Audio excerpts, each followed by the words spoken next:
We begin today's shiur 6 lines from the bottom of Daf Vav Amud Aleph. Before we begin the shiur, we glance at the side where we have a nosei mivneh heading. We will be using a trapezoid or volcano shape for the following. B'mahalach ha-Gemara, we note on the side, through the course of the Gemara, Yuv'u Gimel or Shloisha Mikoros, 3 sources, Tanaic sources, will be presented. Shemashma, from these sources, it will appear the muter livo bio rishona b'Shabbos, that it will be that one will be allowed to engage in the first act of intimacy with a virgin girl, woman, who's now your wife, the first act of intimacy, b'Shabbos. Umemela, if we assume that, if we conclude that from these sources, Koshe Amadomer Ozer, this would present a problem for any authority who had ruled that the Bia Rishona is Ozer on Shabbos. This, of course, was the subject of our previous shiur. You can note on the top of this Amud of Vav Amud Aleph, we saw Shitas quoted in the name of the Beirav and Nahardah, as was mentioned above. Amongst the different opinions, we saw those that held that Bia Rishona is Oser on Shabbos. From these sources, it would indicate that it is mutter. Al kol echad mimikoros elu haGemara tenasili yashev oisam lefi hamad omar she'oser. As each source is then presented as a question, the Gemara will attempt to resolve each source with the opinion that says, in fact, Bia Rishona on Shabbos is Oser. So we now turn to the Gemara text. Mosiv Rav Chisda. Rav Chisda presents a challenge, a question to the opinion that says Bia Rishona is Oser on Shabbos from the following source. Tinokes, a young girl, Shelo higia zmana liros. By the way, you should note that this is a long question. We have a long marking with on the side of the Gemara text, a 1 with a descending vertical dash line taking us to the second line from the top of Omid Beis. So Rav Chisda says that you see in this source, which features a Tinokes, a young girl, Shelo higia zmana liros. She is young, as we said. She has not reached her adolescence. Literally, she hasn't reached a time in which one would expect the female cycle to have set in. Venices, and she got married. The concept of a girl being married off by her father is something provided for by the Torah. There are also rabbinic provisions for an orphaned girl who doesn't have a father. Her mother or brother can marry her off. So we're dealing with a marriage of a young girl. Beis Shammai omer nosten lo arba leilos. We allow her to engage in intimacy with her husband over the course of 4 nights. And we assume that any blood that flows forth from her during those 4 nights is a result of the injury, the chabura, that was formed by the tearing away of the skin membrane that exists in that part of the female anatomy as a result of the first act of intimacy. Blood that comes forth from a woman that is non-menstrual blood that comes as a result of a bruise or an injury, in this case skin being torn away from the birth canal, that does not result in the woman becoming a nidah, becoming a menstruant woman. She is not considered tameah, she's not defiled as a result, and hence continued intimacy is allowed. Of course, when a woman is menstruant, when the blood is coming from the inner organs of the woman, we refer to the female monthly cycle, that renders the woman tameah and hence forbidden to her husband in intimacy. So, being that we're dealing with a rather young girl, she hasn't reached the age where one would expect a nidah cycle, a menstrual cycle, to set in. So we say, according to Beis Shammai, that any blood that she sees for 4 days of intimacy, those are what we call machmas hamaka. It's from the bruise or the skin or the membrane that's torn away as a result of her first act of intimacy. We call that dam besulim and not dam nida. Ubeis Hillel omrim ad shetichye hamaka. Beis Hillel does not confine or restrict it to 4 days, but he says that as long as the makkah, the wound or the injury, is still bleeding, she is allowed to conduct intimacy with her husband. If a point of time is reached where intimacy takes place and no dam appears, then we know that the makkah has healed, and any subsequent dam would be considered dam nida, dam that's mitame, and would make her forbidden.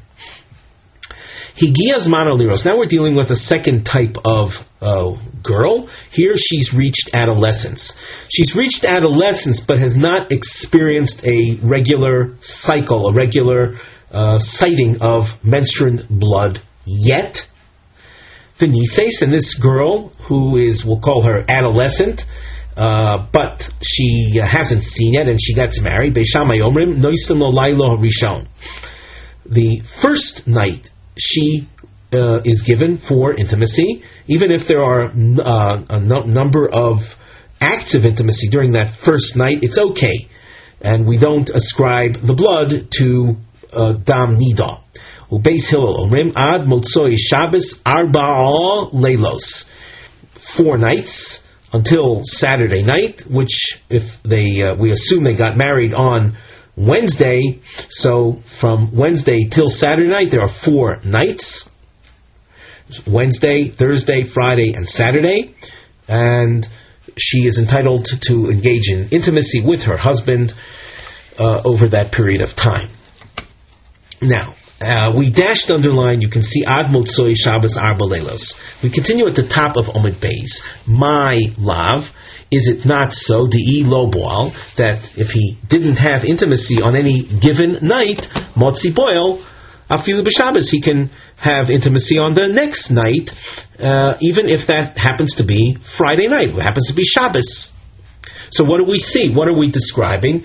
We're describing a case where Bia Rishona could very well be taking place on Shabbos. So that's a question. This poses a problem for the opinion that prohibited Bia Rishona on Shabbos. If we look at the Rashi at the top, my lav, Hanoch Arba Leilus ad Motzei Shabbos, the reference in the source to 4 nights until Saturday night, Dekotoni, that was taught in the source, Lahachi Toni Lahu, it was taught for the following: the Lo Boal Bilu Gemura, if he didn't have a full act of intimacy, a full-fledged, complete act of intimacy, Motzi Limival, he can continue the next night to be boil, to have intimacy. The Choldam Shu Moitzi Tamid B'haroisov, and any dam that is produced through these entrances, Havu dam besulim, is considered that kind of non-defiling blood. V'shamina mino nami, and we also see from here the muter livol b'chaburo b'Shabbos, that it's muter to have an initial penetration, even though it results in a bruising, in a chabura on Shabbos. So, in very simple terms, Bia Rishona is muter on Shabbos. And that, of course, is a problem for any opinion that we saw cited earlier that prohibited it.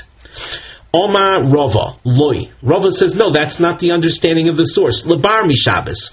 When the source speaks about the nights that we give her, that she is entitled to have a Bia Rishona, it's not including Shabbos. We take a look at the Rashi. Actually, let's continue in the Gemara. Omar le Abaye. Abaye says, how can you, Rava, give that pshat, namely excluding Shabbos? Ad Motzoi Shabbos Arba Leilis Katani. It says she gets 4 nights. She is entitled to intimacy until Saturday night, which represents a total of 4 nights. Now, you can't have 4 nights, being that she gets married on Revi, on Wednesday. You don't have 4 nights unless you include Shabbos. Elo Omar Rava Kesheboal, the source that said we give her 4 nights until Saturday night, that is assuming that Bia took place before Shabbos, so that you don't have Biur Rishona taking place on Shabbos.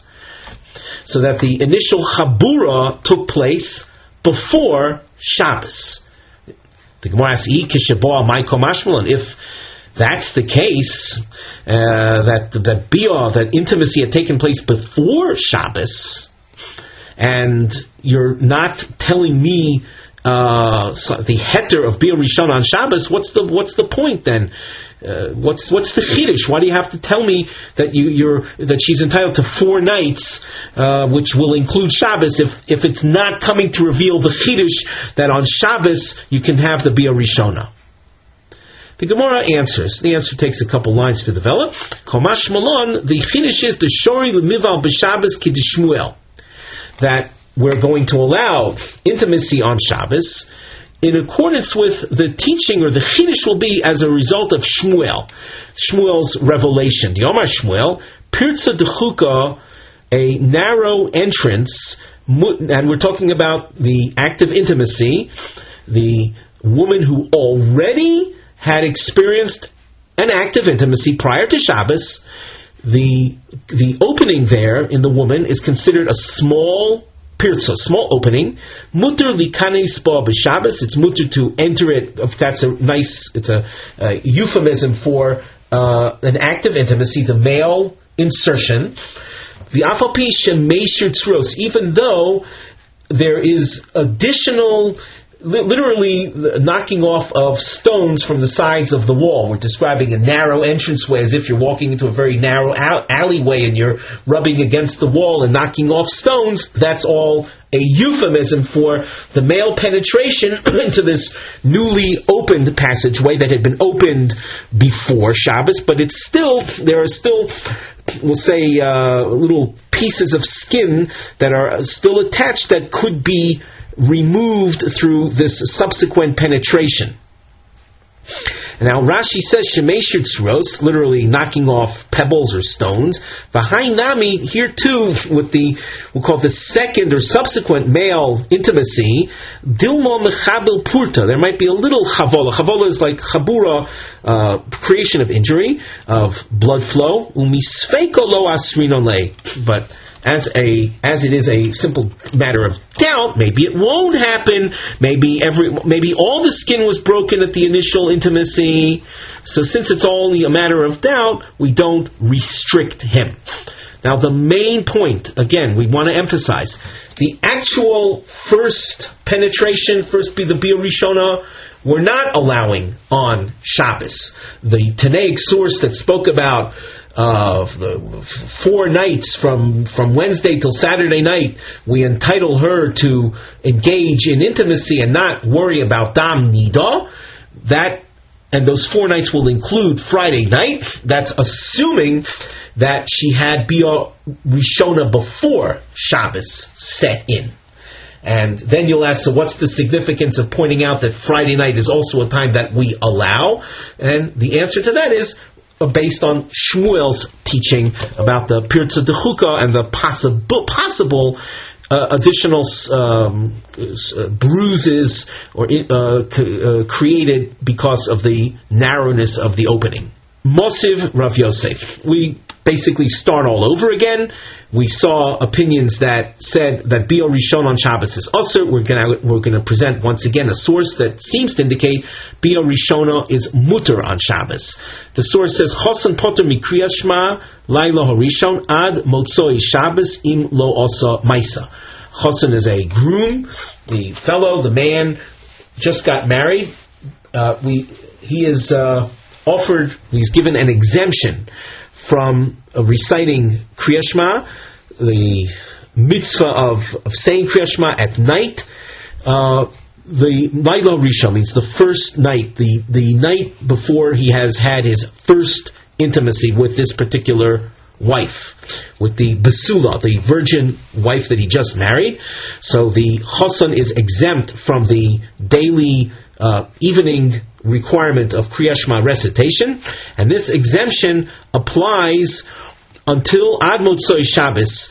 He can be exempt from Kriyas Shema. Again, we assume he gets married on Wednesday, so if he hasn't had the initial act of intimacy Wednesday or Thursday or Friday, all of these nights he's exempt from Kriya Shema until Saturday night if he hasn't done the Bia Rishona.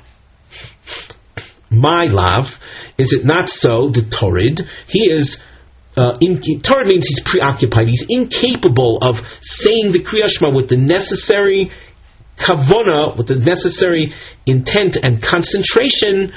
Why? The boy lemival. He's preoccupied on his need to have intimacy with his new Basula wife. And that preoccupation interferes with his ability to concentrate on the Kriya Shema. And to restate this, he is given an exemption from the time he gets married till Saturday night, each night if he hasn't as yet done the Bia, which he is expected to do. So what are we expecting of him? We're expecting of him that if he didn't do Bia Rishona on Wednesday night, on Thursday night, well then, do it on Friday night. And because of that, we give him an exemption because he's anticipatory of his doing the Bia Rishona possibly on Friday night.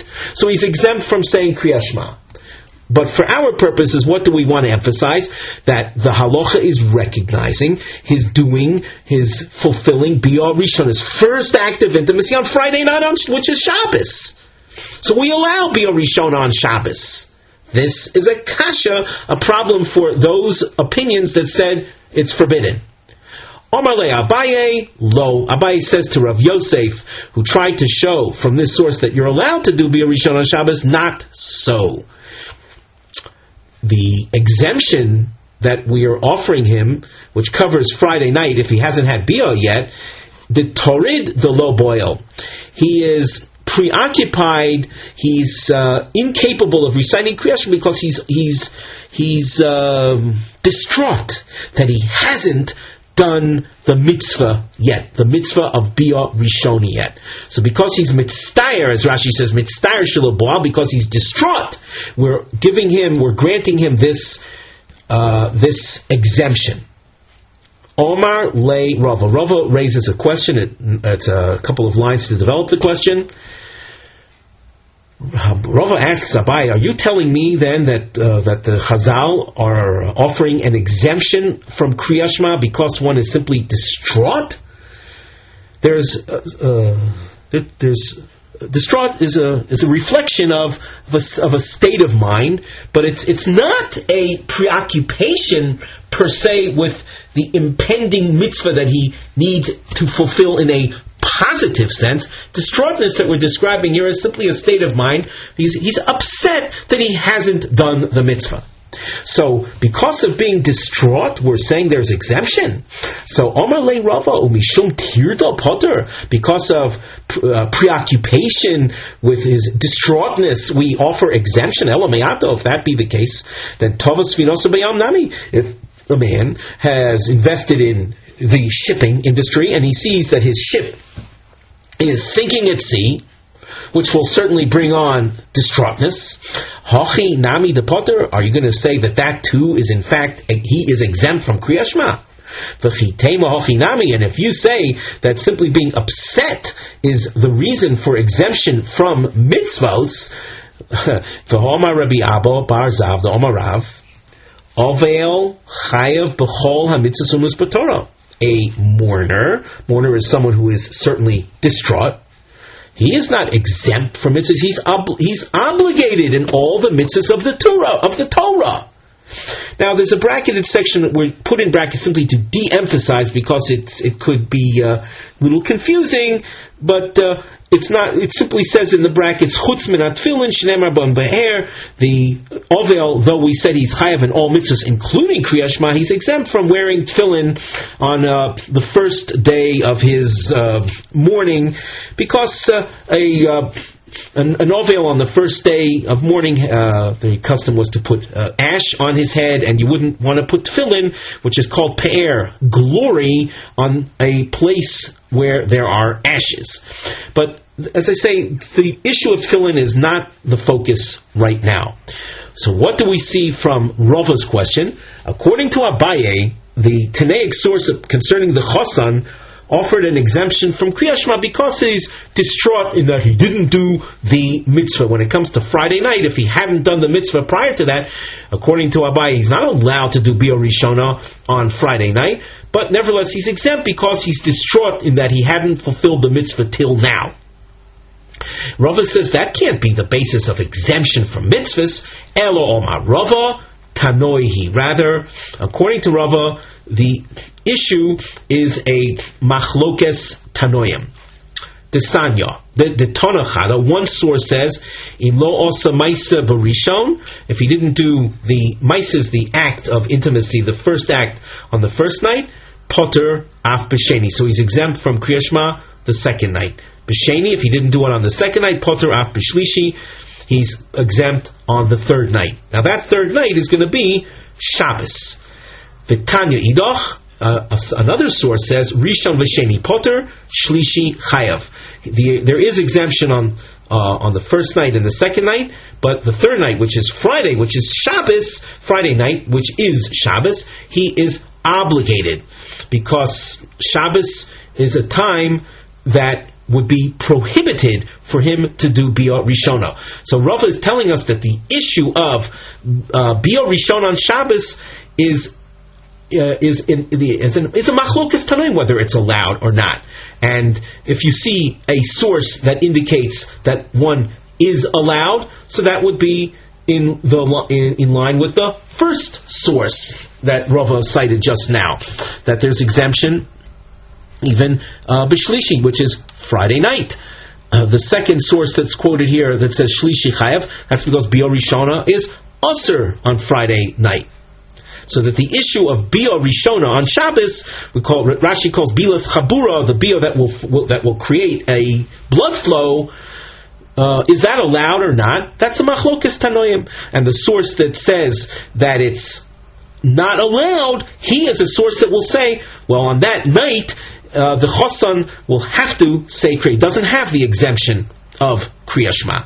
If you see the source that says that there is exemption even on Friday night, that's a source that says you're allowed to do Biur Rishona, and hence he is preoccupied with how he is going to do that mitzvah, and hence he's exempt from the mitzvah of Kriya Shema.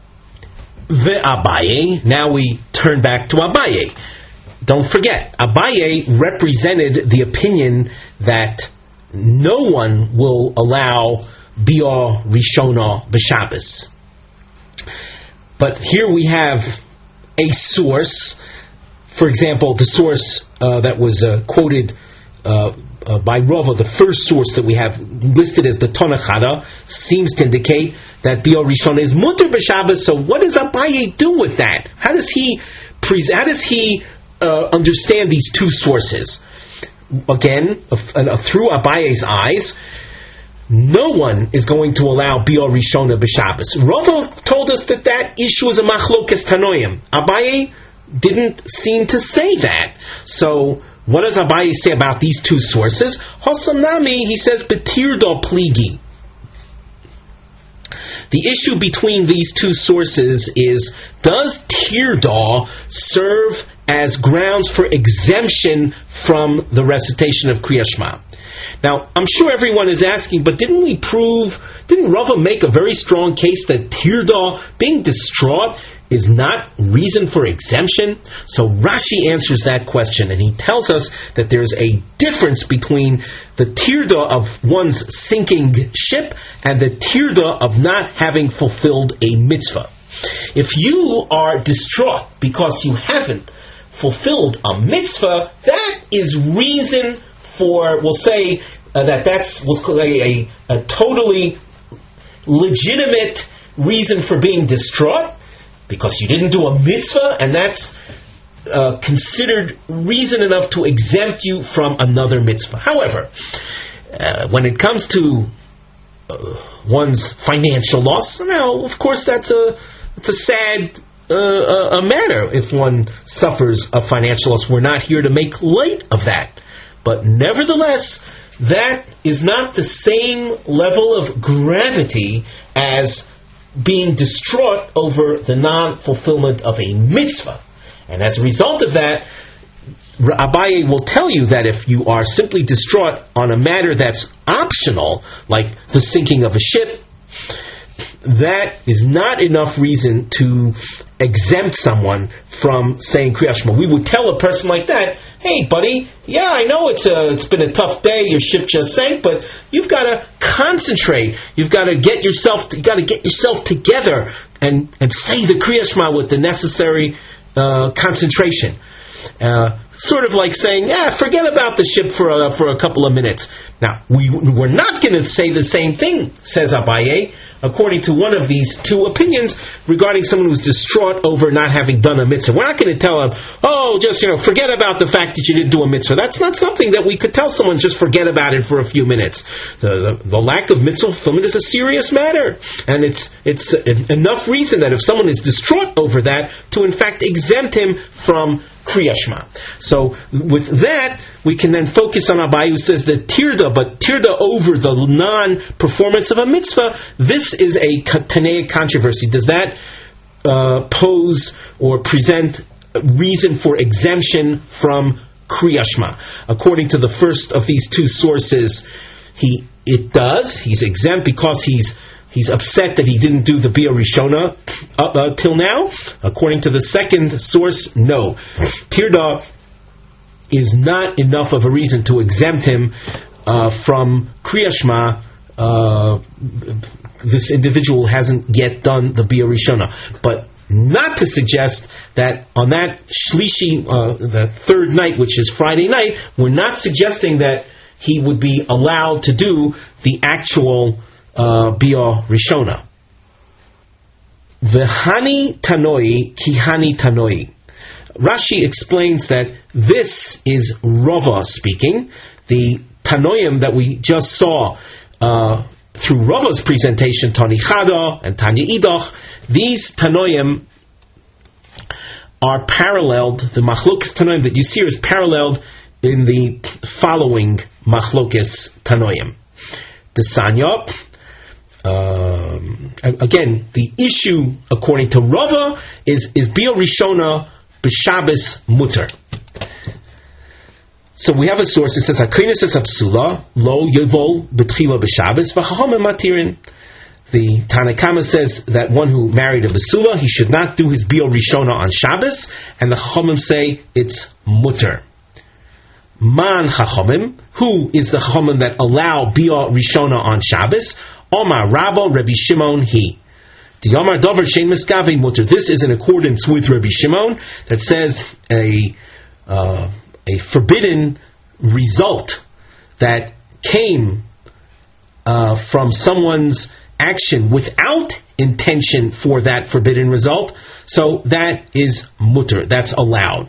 So very simply put, a man does bia with the woman. He has intention for something that's totally allowed. He doesn't have intention for something forbidden. Omar le Abaye v'ho moide Reb Shimon b'psik reisha v'lo yomus. Abaye says, how can even Rabbi Shimon, who's lenient, how can he allow bia rishona b'Shabbos? Is it not so that the first penetration with a virgin girl is going to result inevitably in a blood flow? And I emphasized the inevitable aspect of it. That is, when you have a forbidden result that's an inevitability, and we spoke about this at length in our previous year, that's called a psik reshe. And even Rabbi Shimon agrees that when the forbidden result is inevitable, even if you weren't thinking about it or concentrating on it or intending it, it is still forbidden. Omar lay. So Rabbah answers Abaye, when you view Bia Rishona through halachic eyes, don't assume that the blood flow is inevitable. So Rabbah says, Lo kehalolu bavlayim she'ein b'ki batoya.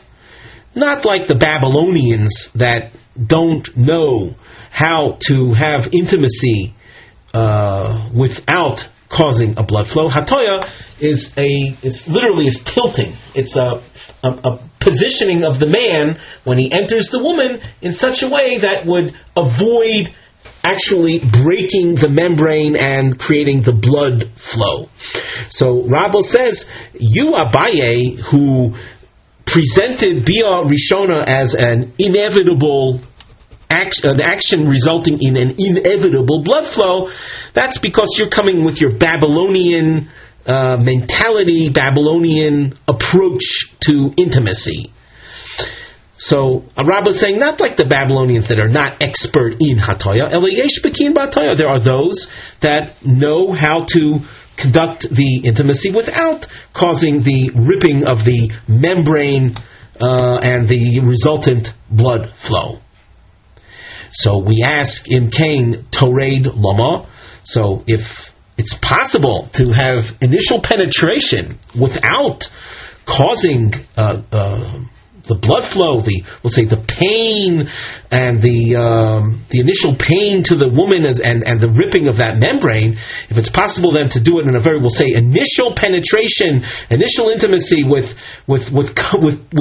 pure comfort, then Tored Lama, why do we speak about the person, the man being torud, being preoccupied, being distraught, or anticipatory of the first act, which is grounds for exemption from Kriya Shema, as we saw earlier, when it can be accomplished without the pain, through Hatoya? The Gemara answers, the P'tur, the exemption above, concerning Kriya Shema is L'she'eno Boki. Someone who is not expert in how to accomplish initial intimacy without the accompanying pain. So, if that be the case, then we have a double standard, or a two-tiered halacha. So, this is something we generally avoid in halacha construction. Yomru, it will then be said, Boki mutter, she'eno boki Ozer.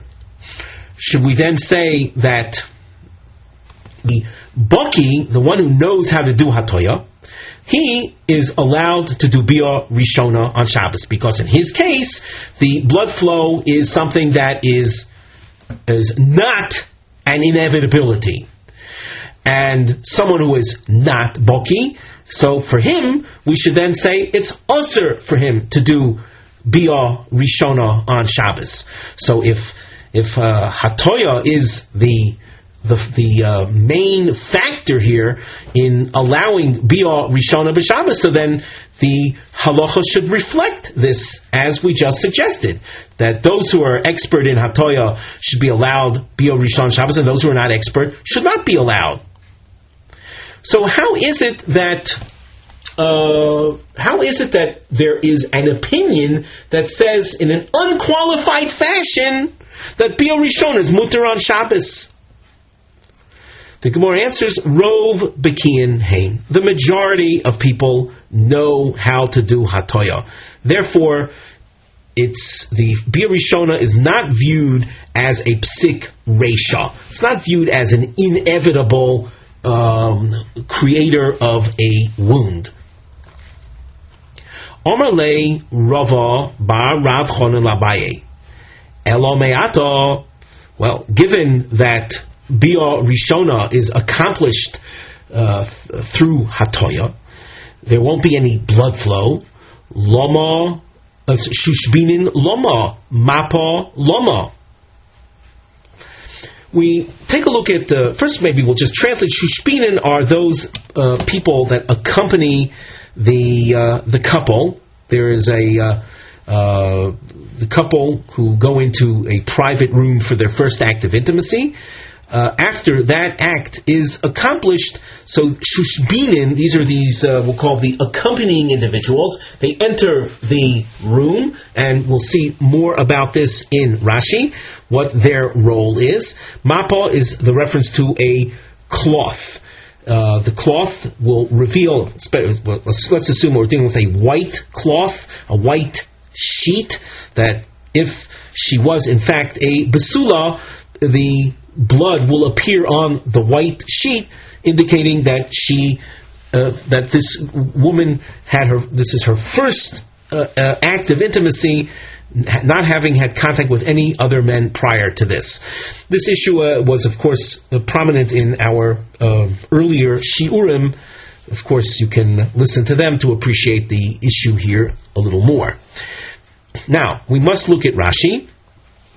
Again, we're dealing with the assumption now that you're telling us that Rov B'Kiyanein, and therefore Bia Rishona is therefore Mutter B'Shabbos, according to Rabbi Shimon, where you don't have a Psik Reshe situation.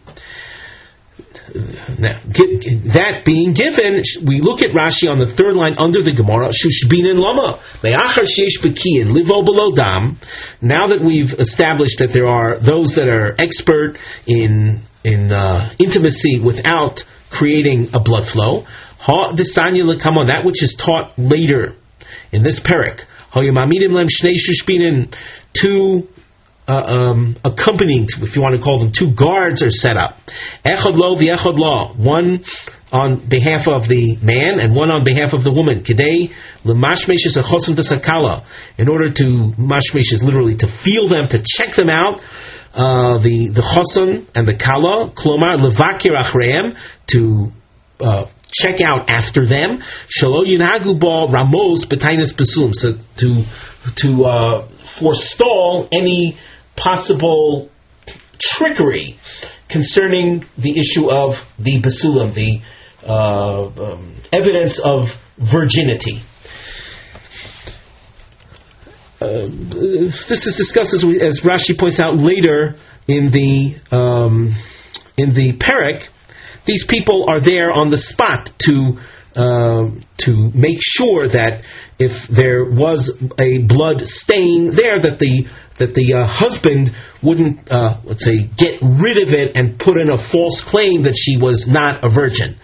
And likewise, the other guard is there to make sure that she doesn't bring in a pre-stained sheet, knowing that she wasn't a virgin, and then presenting herself falsely as, yes, a virgin, a basula. That's the reason we have the shushbinin there. But now, as Rashi says, if it's possible to have the initial act of intimacy through hatoya, so of what benefit are these guards? In other words, you're going to have a Bia Rishona with a woman who might very well be a virgin. There will be no blood there, and the potential of his claiming that she wasn't a virgin will still exist. The fact that you have guards there isn't going to help. The Gemara answers, third line from the bottom, Omar Lane. So Abaye says back, Hasam Shema Yireh V'Yovad. Maybe, so you ask, what's the value of having shushbinin?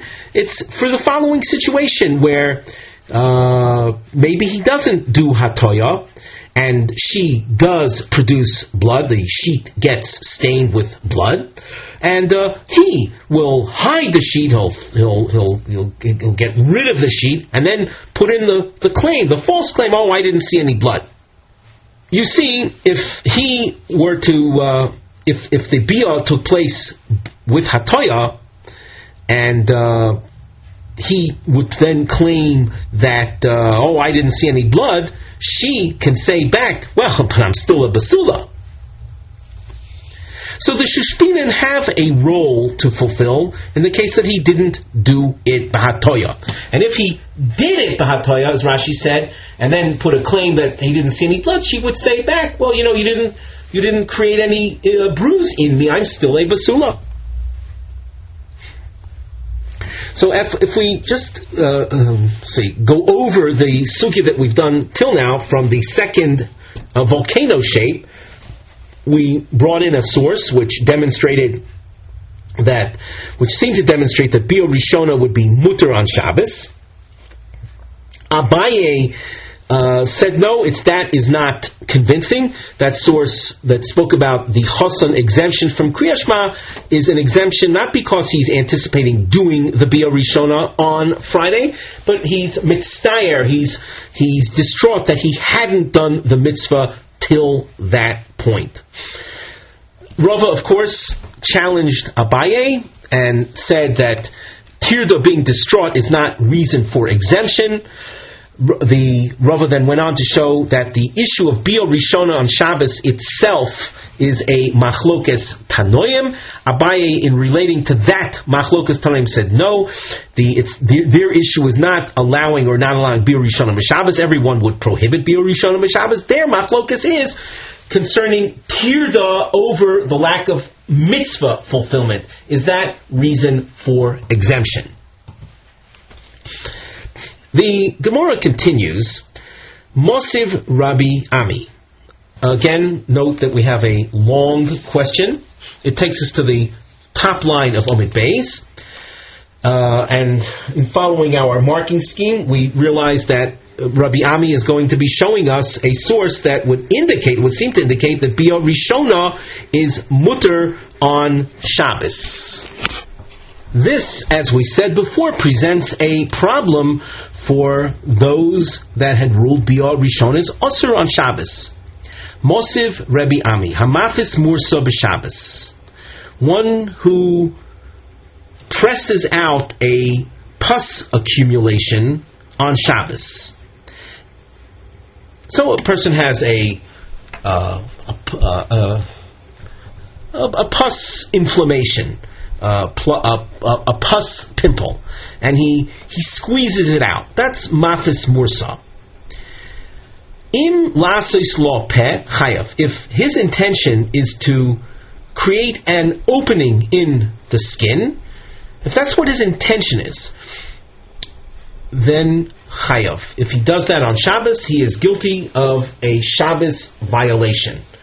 And Rashi points out this is called an isur of boneh, a form of construction. You're making a hole in your skin, and that's your intention. V'im lahotzi mimeno lecha. If, however, your intention is simply to have the pus, lecha literally is the liquid, released, then we continue at the top of Daf Zayin Omen Aleph, potter. Then one would be exempt. And Rashi points out that in this source, when it says potter, it's not just a function of being exempt from a Torah level violation, but it is actually allowed as a first choice. So what are we seeing over here? We're according to Rabbi Ami, he's drawing a parallel between the removal of the lecha from the pus pimple to the removal of the blood in the case of Bia Rishona. So, as Rashi says, this presents a kasha according to the approach that forbade Bia Rishona on Shabbos.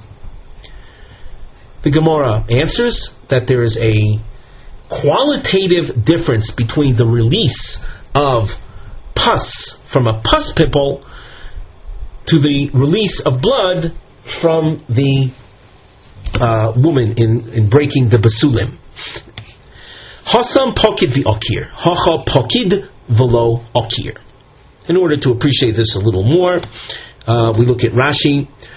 Hasam gabi lecha, with regard to the pus pimple, pokid konus biachad, the liquid that constitutes the pus is accumulated together. V'okir, Rashi continues on the third line from the top, kulo min habasar. It's completely detached under the skin surface, but it's completely detached from the person's flesh. The oimed lotzaitz, it's ready for exiting. All it requires is just puncturing that skin membrane, and the liquid flows right out. It's not absorbed whatsoever in the flesh. Hacha, Rashi goes on, hacha, that's regarding the dam besulim, pokid hu v'lo okir legamri. It's pokid, as we explained extensively in our previous shiur, it's not fully absorbed into the skin tissue. It's accumulated, but it's Elo Nivla Ktsas B'Ksolim. It's slightly absorbed into the walls of the birth canal walls.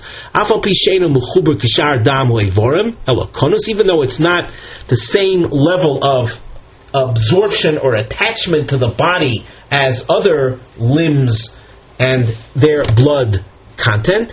Rather, it's, in the case of the Basulim, the first intimacy blood is konus, it's gathered together. Miu doime lemechuberhu, it's like it's absorbed and attached. She'eno muchon lotzeitz kalecha, it's not as detached from the flesh as pus released from a pus pimple.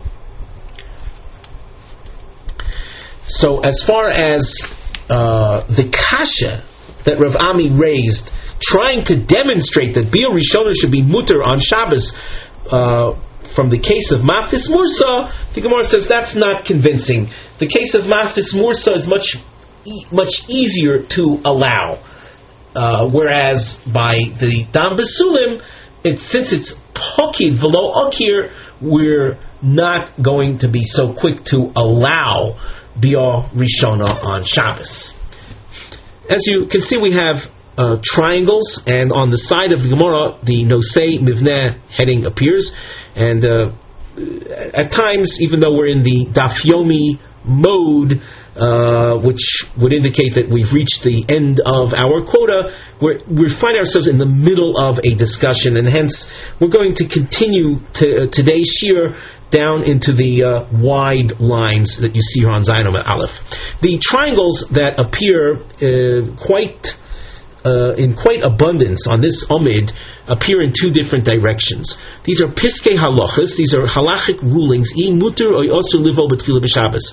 Is it mutter or not to have the initial act of intimacy on a Shabbos? We continue then in the Gemara. Rabbi Ami shor lemival b'tefillah b'Shabbos. Rabbi Ami allows Biur Rishon on Shabbos. Amri le Rabbanan v'halok siva Kesubos. How can you allow Biur Rishona to take place on Shabbos? How can you allow the consummation of the marriage to take place on a Shabbos when the Kesuba, the marriage document, the financial document that guarantees the woman her, what we call the Kesuba rights, that hasn't been written yet?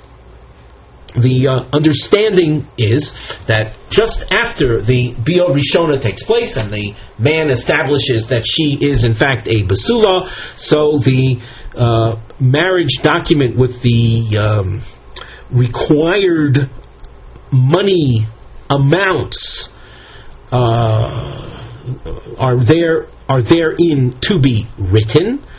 As we said, that would take place right after the Biur Rishona. But if you're going to allow Biur Rishon on Shabbos, how can you do so? Is it not so that she will be lacking the Kesuba? You're not going to write it on Shabbos. Amar Luhu, so Rabbi Ami answers the Rabbanan at Fesuha Metaltalin. We look at Rashi. At Fesuha Metaltalin. Tenu lo metaltalin tachas yoda b'mashkon. We will give her some portables of value that she will be able to hold onto as collateral. L'shibud ksubasa, which would represent the ksuba lien that she has on her husband,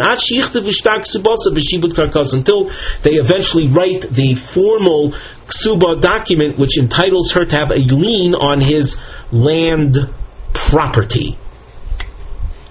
So that we're not leaving the woman in a, let's say, financially precarious position by allowing Biur Rishona on Shabbos without her having the formal Kesuba financial document prepared.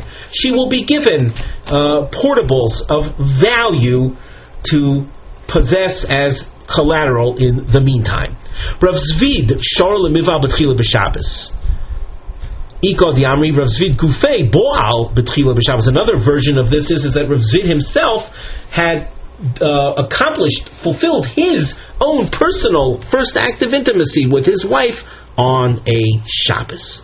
Rav Yehuda shor lemival b'tchila b'Yom Tov. Rav Yehuda allowed Biur Rishona to take place on Yom Tov. Now, as we go on in the Gemara, you're going to notice we have some new markings. On the side of the Gemara, there's a squiggle underline and a double underline. It's Machlokes Rav Popi and Rav Papa B'divrei Rabbi Yehuda. Both of them, by the way, will be quoting Rava. Rav Popi, if you just glance at the Gemara, Rav Popi and Rav Papa both quote Rava. The double underline highlights Rava. And they are arguing B'divrei Rabbi Yehuda, ma shehitu livol b'tchila b'yom tov. Rabbi Yehuda, who was in our triangle, allowed Bia Rishona on Yom Tov. Does that kolel gam Shabbos? Does that include Shabbos as well? Or possibly Yom Tov is treated with a different standard, whereby you can have someone allowing Bia Rishona on Yom Tov on a holiday, but he won't allow Bia Rishona on Shabbos. This is a machlokes. So as we continue in the Gemara, Omar Rav Popi Mishmei de Rava. Rav Popi quoting Rava says, Lo temo b'yom tov d'shorei ha b'Shabbos Ozer. Don't say that the heter, the permission is for Yom Tov, but not for Shabbos. The truth is that likewise it would be allowed on Shabbos. The reason that Rav Yehuda said what he did is not that he was saying a halachic ruling in a vacuum, but rather he was issuing a heter to someone on Yom Tov. The incident took place on Yom Tov, so that Rav Yehuda, when it says in our Gemara, Rav Yehuda Shora by the triangle, Rav Yehuda Shora l'mivah b'chila Yom Tov, it was a story that took place on Yom Tov. But we should not understand from that Rav Yehuda would allow it only on Yom Tov and not on Shabbos. Rav Papa Mishmei the Rav Omar b'Yom Tov Shori b'Shabbos Ozer. Rav Papa disagrees with Rav Popi as to what Rava said. According to Rav Papa, Rava says that there is a heter for Bia Rishon on Yom Tov, but not on Shabbos. You can see that we have a bracketed section. After this bracketed section, you notice that we have more another opinion regarding the issue of Bia Rishon on Shabbos. So if we just skip the bracketed section momentarily, we go down and we see Omar of Yankiv Bar Idi, Heira Rav Yochanan B'Tzaydin, Oser Livol B'Tchila B'Shabbos. Rav Yochanan issued a halachic ruling that it's Oser to do Bia Rishon on Shabbos. You'll see again a bracketed section, and that will take you down to the second wide line where you see a triangle point up, the Hilchasa Mutter Livol B'Tchila B'Shabbos. So I just gave you a little bit of a flavor of the superstructure of this Gemara. Now, within the bracketed section, we're going to see a discussion between Rav Popi and Rav Papa concerning the issue of Yom Tov versus Shabbos. So before we continue with the Gemara text itself, we glance at the side. We have a tat nosei, a subtopic heading. Mosai amrinon haklal shel mitoch shehutra litzorach hutra nami shelo litzorach. We're going to delve into a Yom Tov topic. Everyone probably knows that Yom Tov is distinct from Shabbos in several respects. One of the prominent respects is that on Yom Tov we allow activities that are food related, food preparation related. We call that oichel nefesh, which we would not allow on Shabbos. In other words, you can find fine, upright, pious Jews cooking on Yom Tov, which they would never be found doing on Shabbos. There is a concept that evolves that says that since we allow food-related activities, and by the way, this includes, and here we must emphasize, this includes Shlita as well, slaughtering. An animal, before it's slaughtered, you can't eat it. But after it's slaughtered, you're allowed to eat it. Slaughtering is mutter to do on Yom Tov under the heading of Meleches Oichel Nefesh. Slaughtering at the same time is also an act where you're creating blood flow. Obviously, it's a chabura. you're creating an injury in the neck of the animal as you slaughter it. That's a chabura. That's a chabura that's allowed. Do we extend this concept to non-food related chaburas by virtue of the concept of, since we allow it for oichel nefesh, we'll allow it even for something that's not directly food related? It has to be somehow Yom Tov related, that you need the action for something on Yom Tov, but it's not directly food related. So that is what we alluded to in our comment on the side. We now turn to the Gemara, where we delve into the machlokas between Rav Popi and Rav Papa. Omar le Rav Popi le Rav Papa. Rav Popi did not make a distinction between Yom Tov and Shabbos. Rav Papa, on the other hand, made a distinction. He says that the heter is only Yom Tov related. So Rav Popi says to Rav Papa, "My daitoch, what is your intention of being matir more so on Yom Tov than on Shabbos? Is it mitoch shehutra chabura letzorach hutra nami shelo letzorach? Because of this concept of, since we allow chabura letzorach, we allow, for example, Shlita, slaughtering, which is a Yom Tov necessity, and since we allow that, we allow it even if it's not directly food related, and therefore you're dealing with a Yom Tov consideration. Elo me'ata, well, following your logic, muter lasos mugmar b'Yom Tov. Are you going to say that it's muter to do mugmar? What's mugmar? Mugmar is putting different types of fragrances, spices and fragrances on coals. Smoke rises, a fragrant smoke will rise from the mugmar and the scent is absorbed by different vessels and clothing, cloth. That's mugmar. So Rav Popi says to Rav Papa, are you allowing the Bia Rishona only on Yom Tov based on the mitoch concept, that since we allow Shlita, which is a chabura, which is food related, will allow a chabura, as is the case in Bia Rishona, even if it's not food related? So based on that reasoning, you're going to end up allowing mugmar on Yom Tov. The mitoch shehutra havora letzorech, since we allow fire burning for cooking purposes, for tzorech ochel nefesh, we should then allow fire burning for non-food related purposes. And it goes without saying that no one would allow mugmar on Yom Tov. If you want to have your clothing or vessels absorb a pleasant fragrance, you better take care of that before Yom Tov.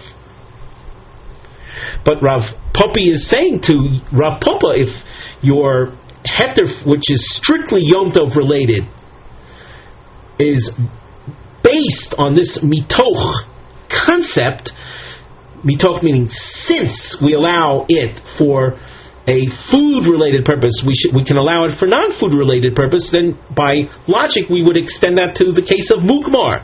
And no one would allow that. Omar lei, Rav Papa says back, regarding your suggestion, the pasuk says, Ach asher yochal l'chol nefesh.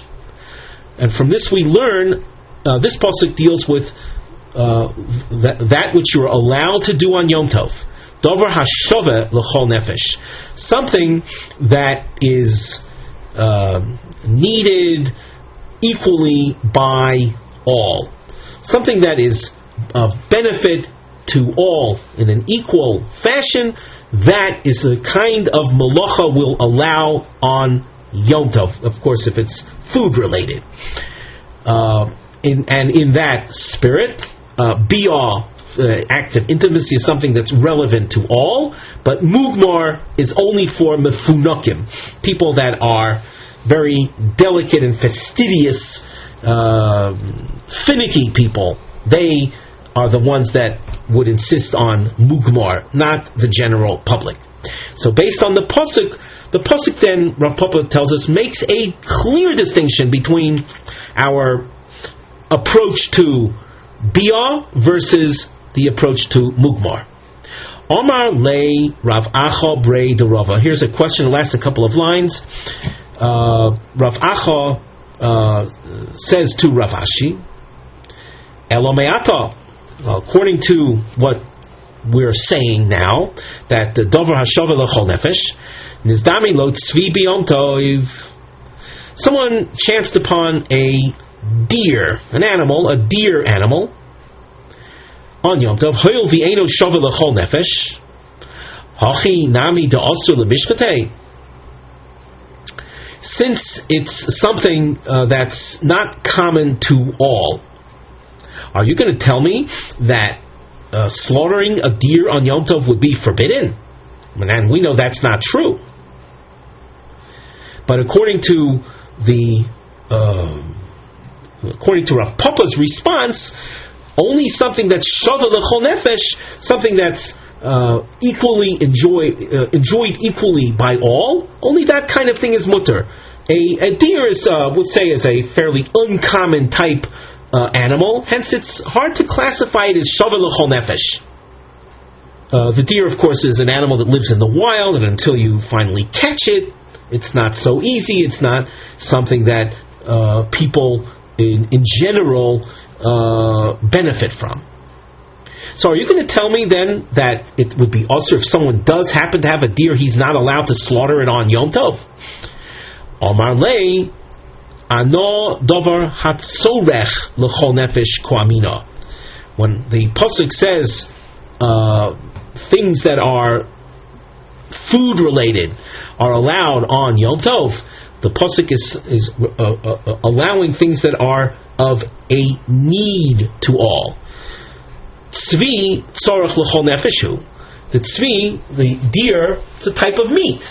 Meat is something that is needed by all.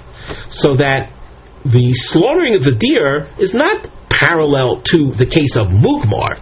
Mugmar is not something that we would describe as tzorech l'chol nefesh. The slaughtering of a deer producing for you meat is something that's tzorech, it's needed by all. The fact that it's not common, that it's not enjoyed by all because of its uniqueness or rarity, that does not detract from its permission, from the leniency that we allow regarding its slaughtering. So, as far as we're concerned, the slaughtering of a deer, Bior Rishona B'Shabbos, these are things that we allow. Bior Rishona on Yom Tov, let me say, and Masha'en Kain as opposed to Mugmar. So we now go back to the shitos regarding Bior Rishona B'Shabbos. Omar Rav Yankiv Bar Idi, Hayra Rabbi Yochanan B'Tzaydin, Ozer Livo B'Tchila B'Shabbos. You should note that we have an aleph over here. There's a beis, means a second version of this, of presenting Rabbi Yochanan, will appear later on. So Rav Yankiv says that Rabbi Yochanan Hora means he issued a halachic ruling inside is the name of a place, that it's forbidden to do Bia Rishona on Shabbos. You can see that we have a bracketed section on the side. Hesber HaSograim, the starred note reads as follows: Acharei HaSograim, after these curlicue brackets, HaGemara Tamshich B'Psika, the Gemara will continue with issuing halachic rulings. So that's the curlicue style brackets. There's an additional type bracket that you can see. Achrei Sograim Elu, the angular brackets, Muva Loshon Hasheni B'Divrei Rabbi Yochanan. A second presentation of Rabbi Yochanan will appear. Toch Sograim Elu, within these angular brackets, HaGemara Dona, the Gemara will evaluate Im Shayach Loshon Hayra Le'isor. The word Hayra as we said, is a halachic teaching, a halachic ruling. But does that word hoira indicate, or can it indicate, something of a restrictive nature? The way it appeared in our Gemara, in fact, that's what it was. Rabbi Yochanan was hoira that Bi'or Rishona b'Shabbos is Ozer. But is that an appropriate word when the ruling is one of stringency? So, as our note says, the Gemara will dan im shayach loshen hara leisur umavio shnei makoros shemarim hara leisur. Then the Gemara will say, we'll show you two sources in which the word hira is used to indicate something of a restrictive nature. So now we turn back to the Gemara. Everyone, hope sees where we're picking up from the bracketed section. The last thing we had read in the Gemara was Rav Yankiv Baridi presenting Rabbi Yochanan as saying that Bi'or Rishona is Ozer on Shabbos. If we skip the angular brackets momentarily, use your bracket length indicator. You can see on the right-hand side of the Gemara text a vertical dotted line. If we skip that, Rav Nachman Bar Yitzchok Masni Hochi.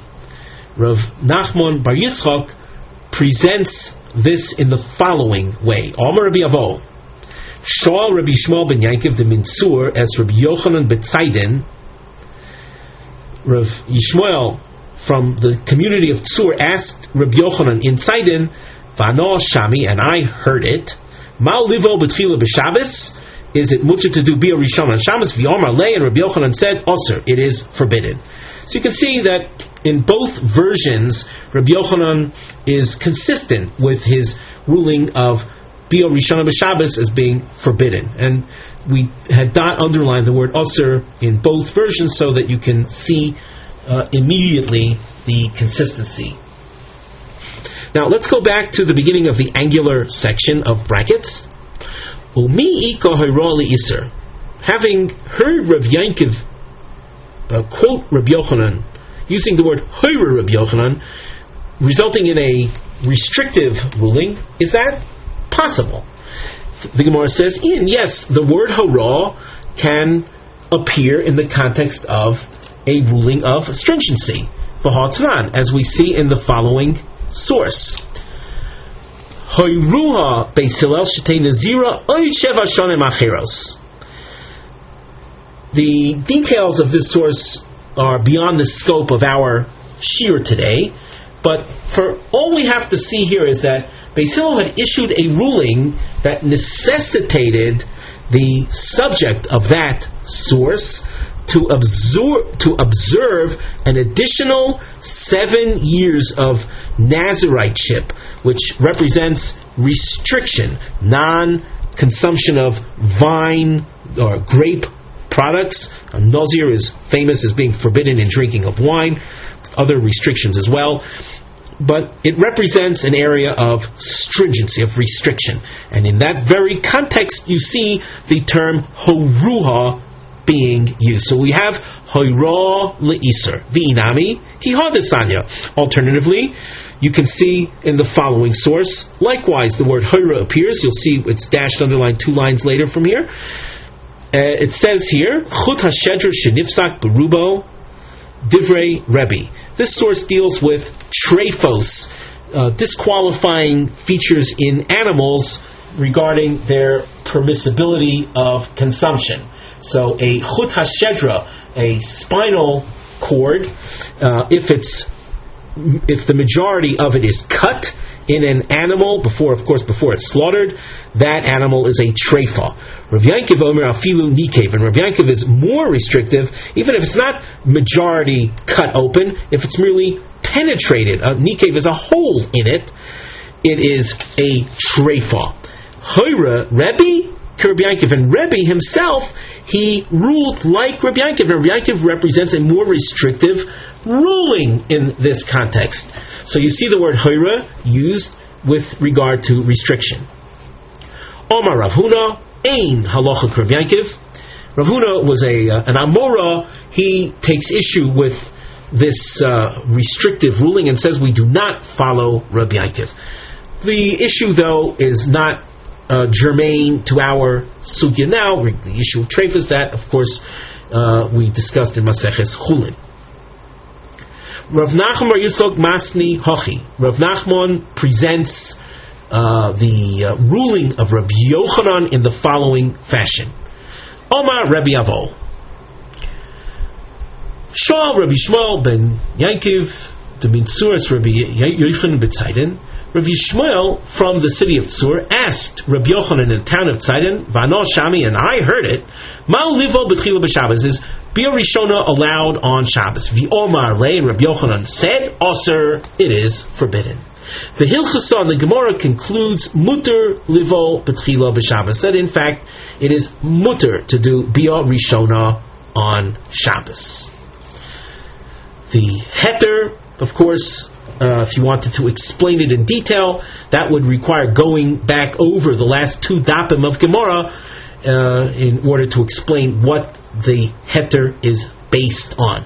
But for our purposes, without going through such an exhaustive and thorough review, it's sufficient to realize that in today's Gemara, at the end of today's shiur, this omid of Daf Zayin presented quite a few opinions in both directions.